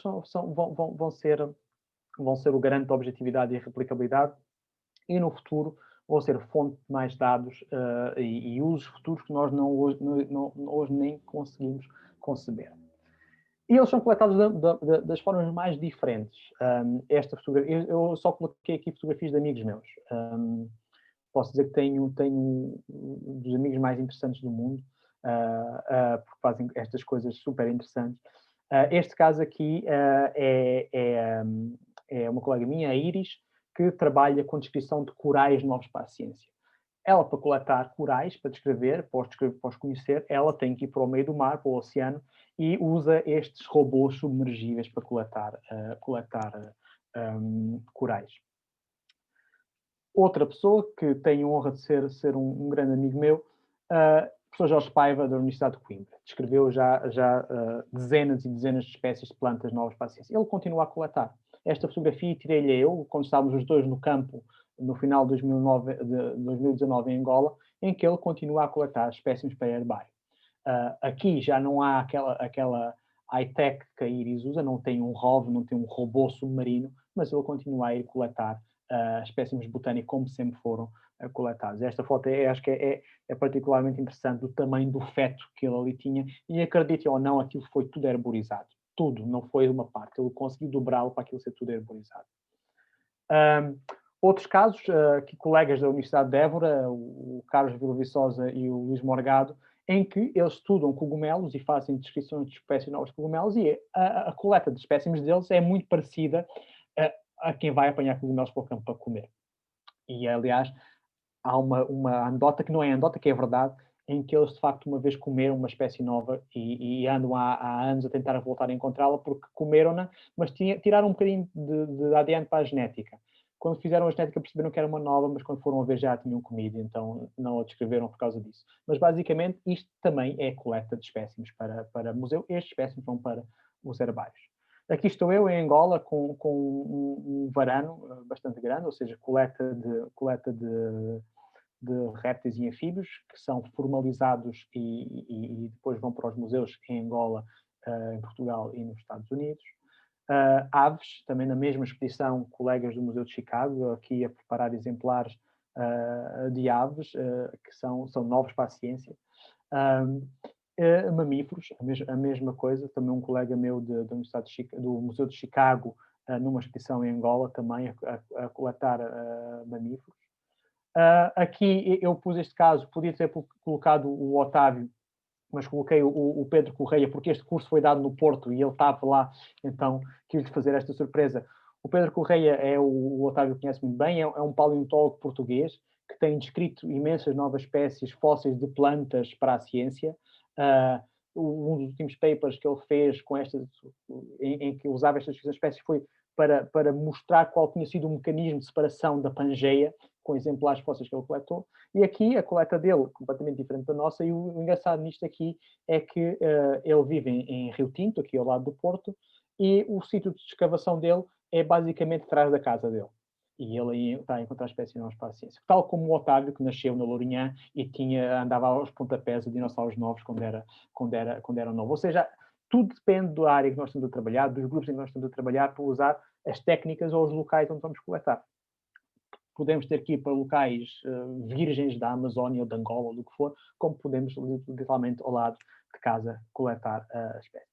Claro que toda esta coleta de espécimes não é feita ad hoc, nós fazemos isto com muito, muito cuidado e tudo isto está balizado legalmente. Nós nunca coletamos nada sem termos permits de coleta do país onde estamos a coletar, seja ele Portugal, seja fora. Temos que ter a autoridade que nos permite coletar, dizer que sim, senhor. Temos que ter permits para fazer a eutanásia destes animais. Alguns países, por exemplo, um país budista, não permite isto. E também, por essa razão, é muito difícil estudar a biodiversidade do Butão. Permits para realizar a investigação científica, temos que ter esta papelada toda. Permits para exportação, ou seja, para os exemplares saírem dos países. Autorizações das autoridades locais, e aqui falo de um ponto de vista até tradicional, e o Otávio tem trabalhado em Angola como eu, sabe que muitas vezes, para além das autoridades institucionais, tem que se falar com as autoridades locais, tribais, chamemos-lhe assim, mas que de facto são as pessoas que estão naquele sítio, são as pessoas que têm a herança daquele sítio, e nós temos que respeitar as suas crenças e as suas leis locais. E depois documentação internacional, documentação CITES, que é uma documentação de uma Convenção Internacional para a Proteção de Espécies Ameaçadas, e também o protocolo de Nagoya, que é um protocolo que entrou recentemente em ação, que prevê que tudo que seja feito a nível da biodiversidade, os benefícios sejam partilhados entre todos. Ou seja, para não fazer uma ciência extrativista como no passado, em que certas empresas iam para a Amazónia descobrir novas espécies, extrair as suas componentes farmacêuticas e depois iam vender às próprias comunidades locais aquilo que estava lá, não é? Ou seja, o Nagoya é um bocado para prever estas situações, para evitar isto. Ou seja, tudo isto é feito estritamente dentro da lei, e os países, a maioria dos países, têm departamentos específicos para isso. Portugal também tem, todos temos, é uma coisa que às vezes não sabemos. Tanto é que não sabemos que nos Estados Unidos é dos sítios que têm mais coisas destas. Eu muitas vezes coletava em Angola, deixava parte em Angola e depois ia para os Estados Unidos. E nos Estados Unidos, à chegada, temos logo as autoridades a perguntar. E a primeira coisa que chegava era mostrar os papéis, a dizer: tenho aqui esta documentação, tenho aqui estes exemplares, quero que vocês vejam. E mesmo assim, às vezes os polícias ficavam espantados e depois é que se lembravam que tinha essa legislação. Mas todos os países têm legislação deste nível e isto tem que ser feito neste ponto, porque se não o fizermos, além de ser ilegal, mas estamos a pôr em causa também a imagem da ciência e dos cientistas. Basta uma maçã podre nossa a fazer isto à toa para que nos queimar a todos os outros no futuro. Isto leva à questão dos espécimes. Eu não sei se estou a roubar muito tempo ou não, digam, por favor. Eu entusiasmo-me a falar destas coisas. Continua. Ok. A questão dos espécimes é o seguinte. Como vocês podem ter percebido, isto é algo que pode ser chocante. E, de facto, nos últimos anos tem havido algumas movimentações de cientistas também que não concordam com o continuar de coletar exemplares para a ciência. E dizer que basta tirar um bocado de DNA e basta tirar uma fotografia e as fotografias hoje são tão boas, e isto funcionava. Eu não concordo e fiz parte nesta carta da Science com mais outros cientistas do planeta, a dizer que não concordamos com isto por uma simples razão. Porque o valor do espécime é infinitivamente superior a tudo o resto. Se nós não conseguimos, se tirarmos DNA e não conseguimos associar esse DNA a um exemplar, no futuro podemos ter outra sequência de DNA diferente e não sabemos qual é a diferença entre os exemplares que ali estão. E outra coisa, o que nós hoje dizemos que é uma espécie diferente, ou que é a mesma espécie que outra, no futuro podemos apanhar outra coisa a seguir e dizer, mas isto afinal é qual? É esta. Não é aquela. Onde é que está a característica diferente? Está aqui no meio das patas. Deixa-me cá ir ver a fotografia que eu tirei. Bem, tirei a fotografia de cima, não tirei a fotografia do meio das patas. Ou a diferença entre as espécies está no crânio. A fotografia não mostra o crânio. Ou tudo o resto. Ou seja, e por isto é que nós argumentamos que não dá. E outra questão. Vivemos num mundo em que a biodiversidade está ameaçada e que nós somos agentes ativos da conservação, nunca nos esqueçamos disso. Nós somos uma das linhas da frente da conservação da biodiversidade. Mas o facto é que na história das extinções, e infelizmente porque é um tópico triste, nós temos as extinções muito bem estudadas e muito bem catalogadas, principalmente as mais recentes. Não há um único caso de extinção de espécies que se possa dever a coleção de exemplares. Porque se nós formos analisar o número de exemplares que há de certas espécies extintas em museus, vamos ver que é infinitamente baixa para que aqueles 4 ou 5 ou 10, ou que sejam 20, ou que sejam 100 exemplares, dependendo dos grupos, possam ter extinta espécie. Ou seja, não é por o espécime científico que nós extinguimos a espécie. Por exemplo, houve um exemplo muito simples. Isto não tem a ver com a descrição de novas espécies, mas, por exemplo, o esturjão, o famoso peixe que dá o caviar beluga, que toda a gente gosta de comer, ou alguns gostam de comer, está extinto em Portugal e na Península Ibérica. Extinguiu-se por muitas razões. Sabem quantos exemplares de esturjão há em museus portugueses? 8. Ou seja, não foram aqueles 8 exemplares de esturjão que extinguiram a espécie. O que extinguiu a espécie foram subexploração, poluição, alteração de habitats e tudo mais. É às vezes a descrição de uma espécie, porque nós apanhamos 5 exemplares e descrevemos uma espécie nova para a ciência e dizemos, isto só existe aqui, que de facto conseguimos parar uma obra que vai avançar por ali adentro e vai destruir aquela floresta. Daí o coletar espécimes ser importante. Mas há outra razão. Há cientistas que têm estado a fazer estas descrições de espécies com argumentos válidos, éticos, que não querem matar animais e que, um caso deles foi esta iguana da Seychelles, em que o animal foi fotografado, medido, tiraram DNA e soltaram, e o animal não está. Se amanhã fomos encontrar na ilha ao lado outra espécie parecida, nós não vamos conseguir comparar com ela e vamos criar um problema, afinal, quantas espécies temos. Outro caso que criou grandes problemas foi este. Foi a descrição de uma espécie de uma mosca na África do Sul, com base apenas nesta fotografia. O que aconteceu foi que alguém tirou uma fotografia para as plataformas sociais. Houve um naturalista que viu e disse, isto é uma espécie nova, só que não tinha exemplar. O exemplar tinha voado, ninguém conseguiu apanhar. Mas ele decidiu descrevê-lo na mesma. Talvez não haja dúvidas que isto seja uma espécie nova para a ciência. Talvez não haja hoje, mas pode vir amanhã. Mas isto é uma precedência muito má, porque a seguir, se abrirmos esta porta, o que é que vem a seguir? Eu posso vos dizer o que é que vem a seguir. Eu relativamente a este, eu liderei um artigo assinado por 500 naturalistas de todo o mundo, a dizer que a taxonomia não pode ser feita por fotografia e que não só inadequada, é desnecessária e muito potencialmente destrutiva para as ciências biológicas, porque o problema pode vir a este. Isto é o monstro de Loch Ness. Vocês querem pensar, está a gozar e tudo mais, mas o monstro de Loch Ness foi descrito para a ciência com base numa fotografia. Este é um artigo na Nature em que se descreve o monstro de Loch Ness com base nesta fotografia.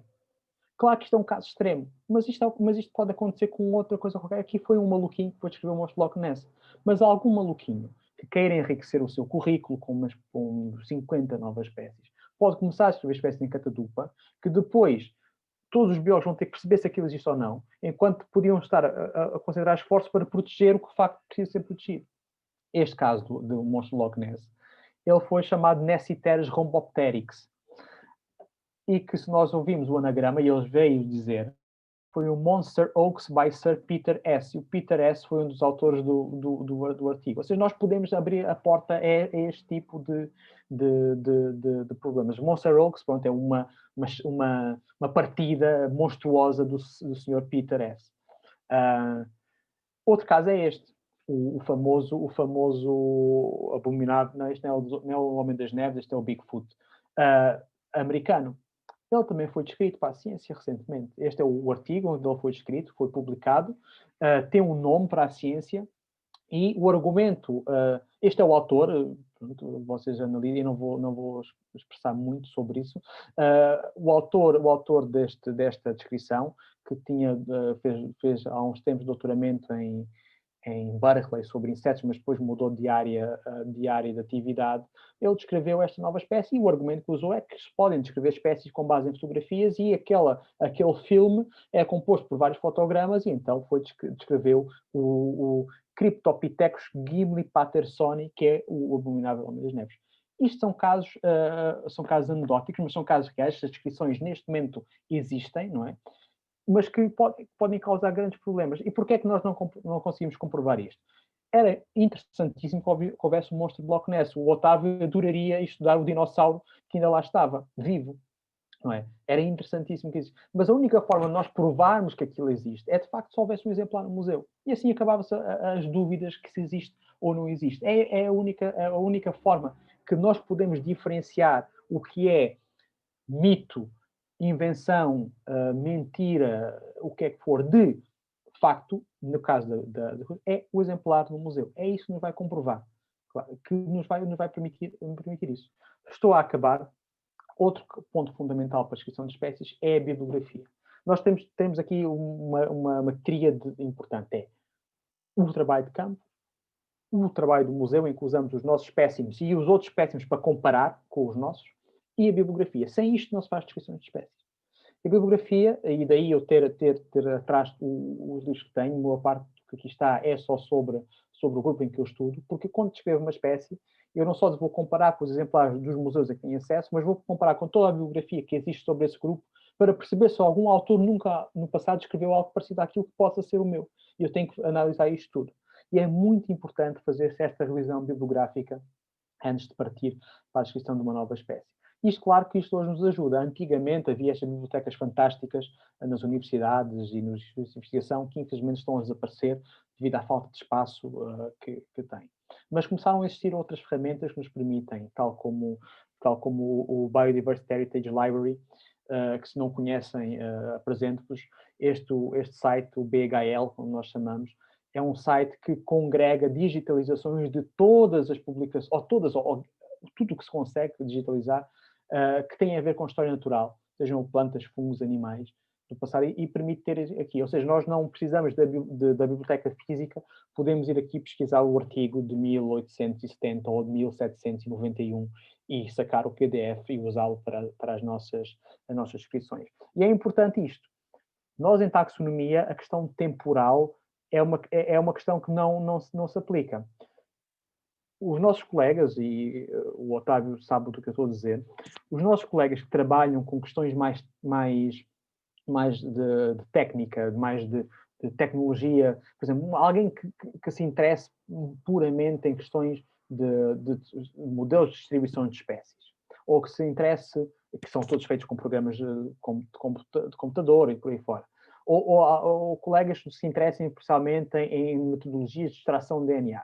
Para eles, um paper, um artigo científico com mais de 5 anos ou mais de 10 anos não existe, não lhes interessa, é a perda de tempo voltar ali, porque aquilo já não vai dar informação nenhuma.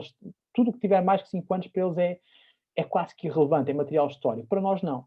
Para nós, para um taxonomista, uma descrição, um artigo científico, um livro publicado em 2020, têm o mesmo peso e a mesma importância do que um no início do século.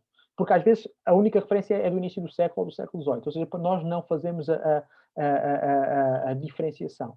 E isto pode ser, seja bibliografia introdutória, como nós chamamos Gateway Books, que são os guias de campo, as bases de dados online, a fundamental, as monografias, os artigos de filogenia, as checklists globais, ou outras biografias adicionais. Mas nós temos que usar tudo. Por isso, o trabalho da descrição de espécies às vezes demora muito tempo, porque é ir ao campo, estudar um animal em museu, comparar com os exemplares no museu, fazer a genética, se for possível, escrever e ainda bater toda a bibliografia.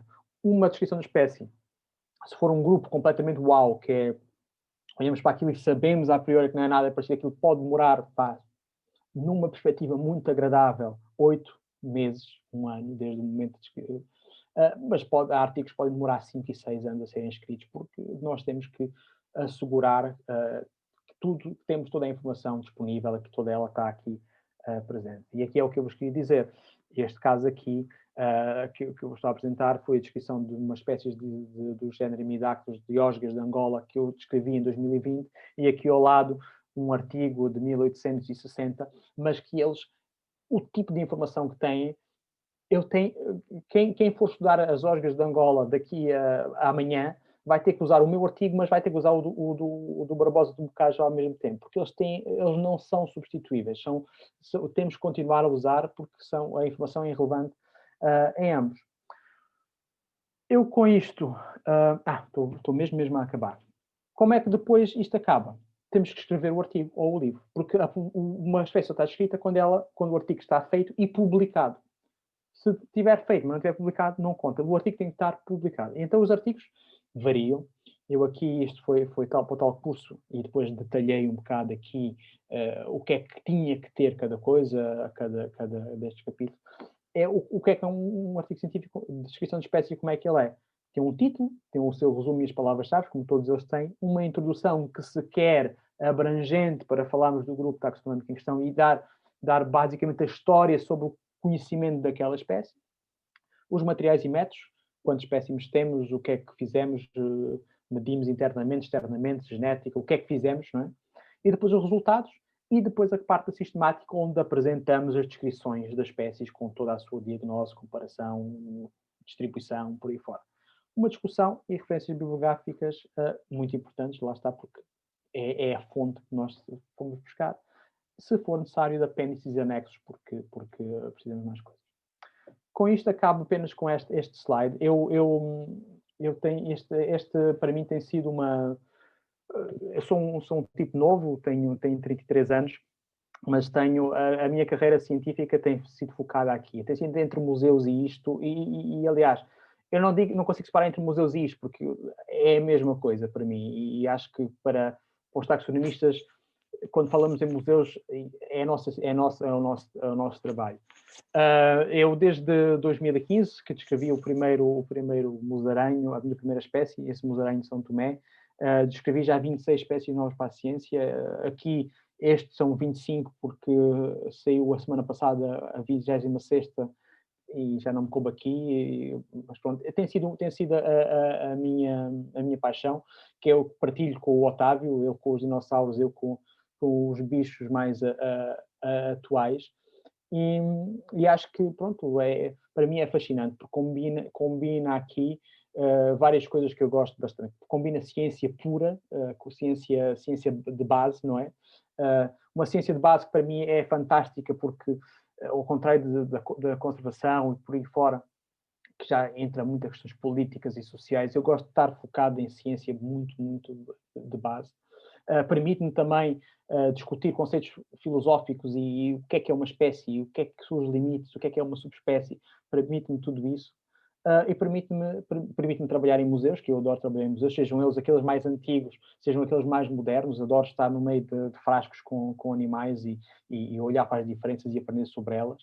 Mas também permite uma coisa que é a aventura de campo, que de facto, basicamente sou um bocado um junkie de campo e preciso estar no campo e preciso de ir para o mato. E foi uma combinação perfeita entre isto. É uma área que é pouco trabalhada em Portugal. somos muito poucos a descrever espécies novas para a ciência. Amanhã vão estar com uma pessoa que tem descrito dezenas de espécies novas para a ciência, de insetos.